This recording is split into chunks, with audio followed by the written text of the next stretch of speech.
Vamos falar um pouquinho a respeito do luto. Esse que é um sentimento tão abrangente que comporta uma gama de vários outros sentimentos como tristeza e raiva. Mas não só tristeza e raiva, alguns outros sentimentos podem agravar, nós falamos muito sobre meta-estados, podem agravar a expressão da manifestação da dor do luto, como uma culpa, uma vergonha, como um desejo que foi reprimido e interrompido dentro do processo da relação, de falar alguma coisa, de pedir alguma coisa, de dizer algo. Outros sentimentos como o arrependimento de não ter feito algo, a vergonha, por exemplo, de não ter honrado um pai e uma mãe, e quando a pessoa entra em contato com o conceito filosófico da mortalidade, ela percebe a mortalidade como um fim de um ciclo que se encerra, ela pode, através do meta-estado, da vergonha, trazer ainda mais relevância para a expressão do luto. Nós falamos bastante a respeito de meta-estado, eu quero falar aqui um trabalho bem específico dentro da atuação da psicoterapia breve nos quadros de luto, porque realmente o luto ele tem uma complexidade pela abrangência desses sentimentos secundários que muitas vezes são potencializados dentro do processo. E a adaptação da pessoa que está passando pelo processo do luto vai depender muito do histórico que ela tem e também das crenças que fundamentaram a construção dessa dor. Qual que era a representação que esse outro tinha dentro da sua experiência de existir e como fundamentava a relação dessa pessoa na vida através desse outro. Existe até hoje a neurociência estuda que é uma síndrome do coração partido, que é uma pessoa que tem realmente uma paralisia e reflete em algumas situações do coração, algumas até são levadas à morte logo depois que um parceiro parte, pelo alto índice de intoxicação que tem dentro do processo. O ponto aqui é que existem dois tipos de experiência de luto, né? Uma experiência instrumental, onde a pessoa ela minimiza a expressão emocional, então ela tende a viver no movimento mais de fuga, de entrar em contato com aquela dor, e ela praticamente cancela a existência daquela pessoa, qualquer memória que ela tem em relação àquela pessoa, ou qualquer lembrança e recordação que instrumentalmente coloque ela em relação a essas lembranças. A instrumental, a pessoa tem um gasto de energia, é um movimento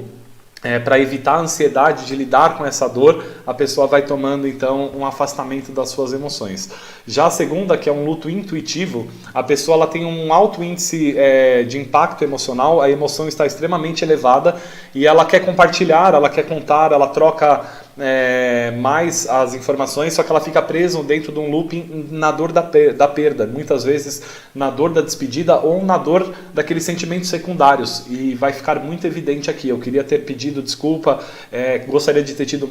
mais tempo, gostaria de estar mais presente, e ela vai sinalizar se tem algum desses elementos aí sustentando a condição do luto. Quando essa pessoa, essa que vive o luto mais intuitivo, ela toca a ideia da mortalidade com mais profundidade, diferente da instrumental, que ela não toca com tanta profundidade, então ela vai realmente organizando a sua vida para evitar lidar com isso. O luto em processos mais sérios, a pessoa quando fica presa e não procura uma psicoterapia, ela pode chegar em algum momento até o seu consultório experimentando até um processo de delírio, muitas vezes, vivendo ali a esperança, a expectativa da chegada do outro, ela fica presa a um sentimento, a uma lembrança, a uma memória que é tão vívida e tão verdadeira que impede ela de passar pelo processo de troca e melhora através da terapia. Existe um estudioso que classificou as famosas fases do luto, chamada Kübler-Ross. Ele pegou as 5 etapas. O primeiro ponto é a negação. Então a pessoa, normalmente ela tende a não entrar em contato com as emoções, ela vai negar que aquilo está machucando, ou até negar experiências, memórias valorosas que essa pessoa tem em relação àquela pessoa que partiu. E muitas vezes a negação, tem pessoas que passam a vida inteira nesse estágio e não vão seguindo no estágio de melhora. Eles observaram que a maior parte das pessoas passam pelos 5 processos, pelas 4 etapas, depois que eu vou te passar para você aplicar dentro do consultório com a intervenção da psicoterapia breve, mas uma parte das pessoas ficam presas sempre no sentimento de negação. E aí alimentam os meta-estados em relação ao luto e que vão trazendo, às vezes, uma infundamentação na sua vida atual e manifestada em outras áreas. Segundo ponto, quando ela para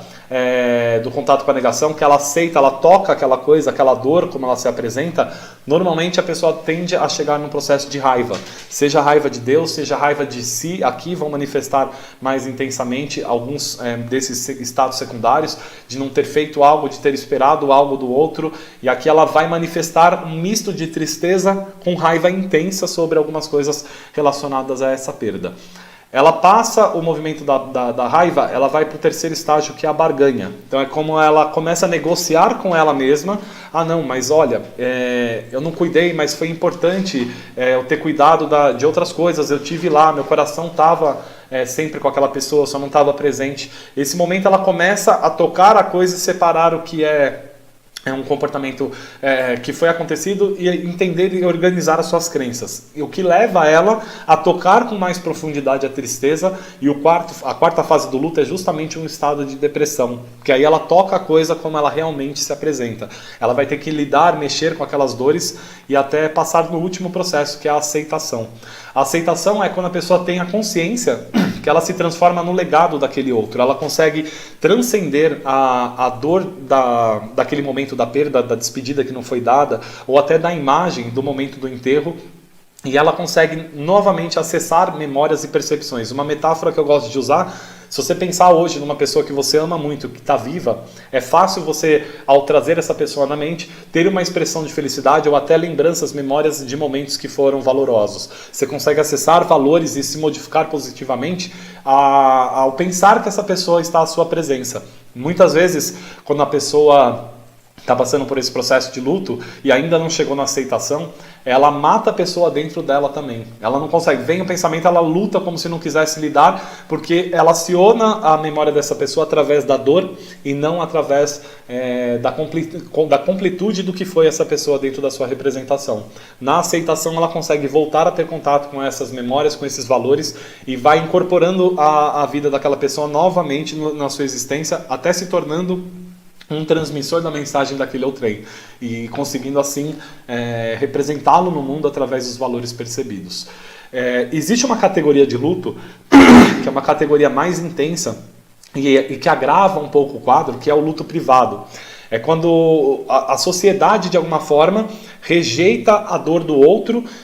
por algumas categorias. Tem um que é um luto sem privilégios, eu diria, sem privilégio de acolhimento, de pertencimento. Uma delas é quando a sociedade desvaloriza a perda que o outro está sentindo. Seja porque a relação deles não era tão próxima, seja porque ele não via aquela pessoa há muito tempo, mas ao contato com a mortalidade, com a ideia do fim, aquela pessoa emerge novamente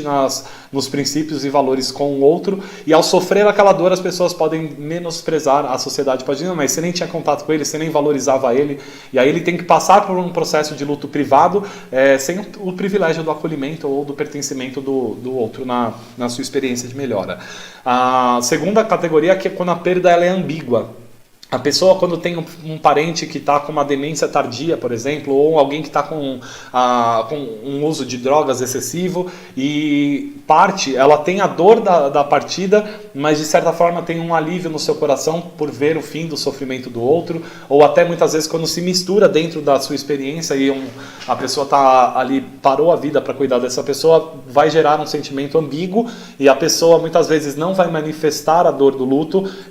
vai privar, vai se instrumentalizar para não experimentar os processos de desenvolvimento. Na ambiguidade, é interessante você ajudar a acolher a pessoa dos sentimentos, separar as coisas, são partes daquela pessoa e que não tem a ver com a relação que ela teve com o outro, mas partes que geravam comportamentos, uma categoria e uma classe de comportamentos muito específicos, separados e que não tem a ver com o outro, mas com a funcionalidade dela ao prestar a servidão àquele outro. Uma outra é quando a sociedade estigmatiza a questão do luto, por exemplo, por um aborto, que aí a pessoa pode ter um sentimento alto de culpa ou vergonha por não ter cuidado, não tomado uma medicação corretamente, não ter se nutrido de vitaminas, e aí ela passa o luto em silêncio. Ela muitas vezes, às vezes nem conta para a sociedade aquela dor que foi gerada, ela inocula isso, ela vai recalcar aquela experiência e ela vai viver um luto privado. E a última é quando a sociedade, é bem frequente, essa é uma dos agregares no tratamento de luto, muito importante de ser olhado, quando a sociedade não reconhece o relacionamento daquela pessoa com o falecido. Isso acontece quando, às vezes, numa relação mais não percebida, um colega de trabalho, e aquela pessoa tem uma dor, aí ela vê um familiar ali, às vezes, lidando bem, ela vai e inocula aquilo, vive o luto privativo. Em quadros mais sérios, um ex-cônjuge que conviveu 20, 30 anos e de repente estava separado há 5 e essa pessoa tinha uma outra família, na perda, esse ex-cônjuge pode sofrer a dor do luto, assim como intensamente a pessoa que está no convívio está sofrendo. E muitas vezes essa pessoa também tenta fazer um processo de recalque, porque ela não se acha merecedor de experimentar aquele processo de valor que ela tem na conexão com o que o outro representou na sua vida. Relacionamentos extraconjugais, muitas vezes acontece de aparecer a pessoa falecida tinha um relacionamento extraconjugal e que não era sabido, ou às vezes até era sabido, e a família às vezes priva a pessoa de participar do ritual de passagem, ou até estereotipa aquela pessoa de uma forma negativa. E aquela pessoa está vivendo um processo de luto e ela tem que viver num processo privado. O auxílio social é extremamente importante dentro do trabalho da recuperação do luto. E é possível sim você trabalhar com intervenções muito pontuais, ajudando a pessoa, primeiro, a amadurecer esse processo, a aceitar a realidade da perda, a tocar aquilo como um processo, para ir para o segundo passo, que é poder trabalhar a questão da dor que ela sente pelo luto. Como ela pode fazer isso? Ela vai adaptar a vida primeiro sem o falecido, olhar para as coisas do dia a dia dela, que ela vai ter que modificar na sua experiência de ser, e também reconectar com a experiência das memórias que foram, como era positivo na época quando a pessoa estava viva. Não matar essa pessoa para que ela consiga ser a representação daquela pessoa no dia a dia, no contexto do hoje. E manter o último passo, a conexão justamente com o falecido durante a experiência de vida dessa pessoa, para que ela acesse de maneira saudável, positiva, sendo o legado, e incorpore para que ela não desloque esse falecido, despertencendo ele do grupo social, com os valores que ele complementa, para não mudar antropologicamente de maneira significativa a sua expressão de ser. Então o luto é uma experiência dolorida, com várias nuances, e é importante entender quais são os estados envolvidos nessa experiência, para que você possa trabalhar se existe uma vergonha, se existe uma culpa, se existe uma raiva, uma tristeza, que você gere os processos curativos dentro de intervenções específicas em relação a esses processos, para que a pessoa possa passar pelo amadurecimento, reincorporar essa pessoa no seu dia a dia, de uma forma saudável, como um mentor, como uma pessoa que representa, assim como ela, quando acessa pessoas importantes na sua mente, não presencialmente, quando ela acessa mentalmente essas pessoas que são importantes, figuras, entidades de classe, ou até figuras espirituais, Deus, quando ela acessa essas figuras, que essa pessoa possa fazer parte como esse mentor, que ela acessa com a sabedoria de tocar aquilo que é invisível, mas que traz acolhimento e bem-estar. Então esse é o processo final na saída de um trabalho com luto. Espero que você tenha gostado. Até a próxima aula.